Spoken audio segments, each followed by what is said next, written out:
E aí, galerinha, estamos de volta, né? Já começou a gravação, aula 2, então já não é mais a primeira aula, agora é mesmo, eu estou quase um youtuber na internet. Nada disso, né? Isso tudo é muito novo para a gente e o importante é o ensino-aprendizagem, ou seja, essas são formas diferentes de ensino, mas a relação continua a mesma.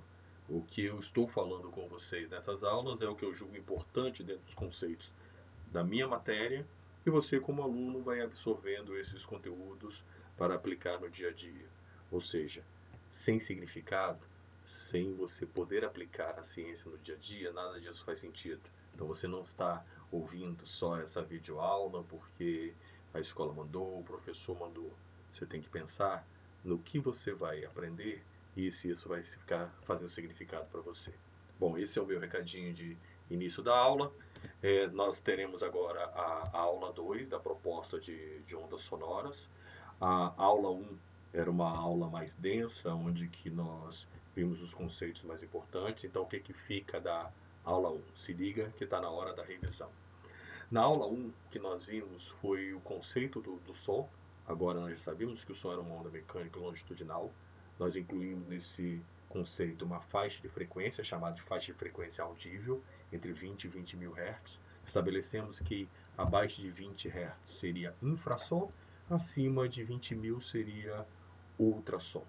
Vimos também que para diferenciar um som do outro eu tenho três características: intensidade, altura e timbre. Juntando essas características é que eu determino essa diferenciação. A intensidade está ligado à energia que o som carrega, então tem uma série de equações para calcular essa intensidade e o nível sonoro. A altura está ligado à frequência, som grave, som agudo, e o timbre é o que diferencia o formato da onda de outro. Foi isso que nós vimos na aula passada. Espero que vocês já tenham começado a fazer os exercícios e gerar algumas dúvidas. Essa aula 2 é uma aula mais curta, é o único conceito que nós vamos diferenciar, né? Programando então para 50 minutos, significa que ainda vai sobrar um tempinho para que você já inicie nessa aula os exercícios. Então, o importante é você ter uma rotina de estudo segundo o roteiro de estudo que está sendo projetado. Então, quando eu falo uma aula de 50 minutos, não significa que você vai ficar 50 minutos ouvindo essa videoaula. Ah, já acabou a videoaula, passa de novo a videoaula. Nada disso. Essa videoaula é mais curta para que dê tempo de você fazer os exercícios. Bom, a proposta da aula é a gente reviver um conceito que nós já conhecemos, que é o conceito de eco.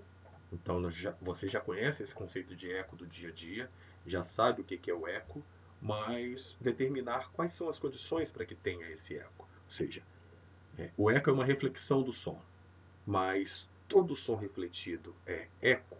Bom, para a gente começar essa aula, o livro traz uma situação diferenciada, que a gente não, modelos que a gente não trabalha no dia a dia, como na ciência, né? Na ciência física, acostumado com fórmula. Nós vamos abrir a nossa aula com um poema. Um poema de Cecília Meirelles, do livro Ou Isto ou Aquilo. O poema traz uma percepção poética, claro, da, do conceito que a gente vai estudar, que é o eco. Se me permitem adentrar na sua casa com o poema O Eco. O menino pergunta ao eco: onde é que ele se esconde? Mas o eco só responde: onde? Onde? O menino também lhe pede: eco, vem passear comigo. Mas não sabe se eco é amigo ou inimigo, pois só lhe ouve dizer: migo, migo. Bom, é um poeminha, né, da grande Cecília Meirelles, poeminha no sentido do livro Isto ou Aquilo, trazerem poemas com referências à infância, né, ao olhar da criança. E aí você tem um olhar da criança para um fenômeno que pode parecer um fenômeno do dia a dia, mas se você começar a fazer perguntas certas da ciência, você vai se entregar, como o menino falou. Porque o menino fala na primeira estrofe. O menino pergunta ao eco: eco, Onde é que você se esconde? Então, se você imagine um menino numa caverna ou numa montanha falando, onde é que você se esconde? Por que ele não ouve falar? Onde é que você se esconde? Onde é que você se esconde? Ou seja, a reflexão da frase toda. Geralmente não é isso que acontece. Se ele falar, eco, onde é que você se esconde? Ele vai ouvir, onde? Onde? Ou seja, só o final da palavra. Da mesma maneira, quando ele falou, eco, vem passear comigo, e ele só ouviu o final, migo, migo. Será que só tem reflexão do final da frase? Então, como é que você vai ouvir o eco por completo? Esse é o tema da nossa aula, porque para ter eco, eu preciso distinguir o som que vai do som que volta. Isso é reflexão do som, isso é eco. Porém, o que pode acontecer?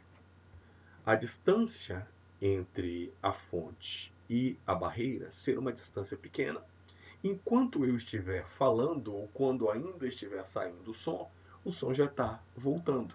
Então você tem uma sobreposição entre o som que vai e o som que volta.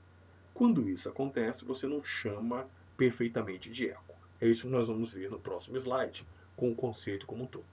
Bom, o menor intervalo de tempo necessário para que o ser humano consiga distinguir dois sons idênticos que chegam até ele é de 0,1 segundo. Bom, isso é um efeito fisiológico. O que isso significa? Se chegam dois sons ao mesmo tempo para você, você não consegue distinguir. Você só vai distinguir se esse som chegar com uma diferença de no mínimo 1/10 de segundo. 1/10 de segundo pode parecer um tempo muito pequeno, mas você tem que lembrar que o som viaja numa velocidade muito grande. 340 metros por segundo no ar, aproximadamente, equivale a mais ou menos 1.200 km por hora. Então o som viaja numa velocidade muito rápida. Então, 1/10 de segundo não é tão grande quando você está com corpos que viajam numa velocidade alta. Bom, o que acontece é isso. Se você não tiver um intervalo de tempo entre o som que vai e o som que volta de no mínimo 0,1 segundo, você não consegue perceber esse eco. Ou seja, se dois sons iguais atingem o aparelho auditivo de uma mesma pessoa num tempo menor que 0,1, ocorre uma sobreposição desses sons sem que seja possível diferenciá-lo perfeitamente. Nesse caso, a gente não chama de eco, nós chamamos de reverberação. Reverberação seria um eco menor, um ecozinho, por assim dizer. Bom, a reverberação ela não vai ocorrer em lugares amplos. Imagine uma sala vazia, ou uma igreja, um templo, onde que você ouve uma reflexão e você fala, pô, isso é um eco. Só que nessa sala vazia, nesse templo, se você falar a palavra alô, você de repente não vai ouvir alô, alô, alô, como num eco perfeito. Você vai falar alô, e vai, oh, oh, oh, oh. Então, enquanto você estiver falando, você já vai estar ouvindo a voz. Isso ocorre numa reflexão, mas não é uma reflexão por completo. Você precisa de um tempo para que o som vá e volte. Esse tempo, né, é de 0,1 no mínimo. Com esse tempo de 0,1 e a velocidade do som, você consegue estabelecer o que a gente chama de distância mínima. É o que diz no segundo parágrafo do texto. Porém, se o tempo entre a chegada dos sons for superior a 0,1 segundo, eles poderão ser distinguidos entre o som que se ouve e a reflexão, ou seja, você consegue perceber o eco. Sabendo disso, é possível calcular a mínima distância que o obstáculo deve estar para a reflexão sonora nele provocar o eco. Na reflexão, o som percorre uma distância x para ir, então suponho que ele vai percorrer uma distância x para ir e uma distância x para voltar no obstáculo. No ar, a velocidade do som, a velocidade da onda sonora é de aproximadamente 340 metros por segundo. Logo, a mínima distância x até o obstáculo para que ocorra o eco pode ser calculado pela equação famosa V igual a ΔS por ΔT. Como é que a gente faz isso? A distância você pode chamar de 2x. Lembre-se que a distância de ida e a distância de volta, 2x. A velocidade, aproximadamente 340 metros por segundo, e 0,1 segundos o tempo mínimo. Fazendo essa conta, 2x é igual a 34, x é igual a 17 metros. O que seria esse 17 metros? 17 metros seria a distância mínima para que você consiga perceber esse eco por completo.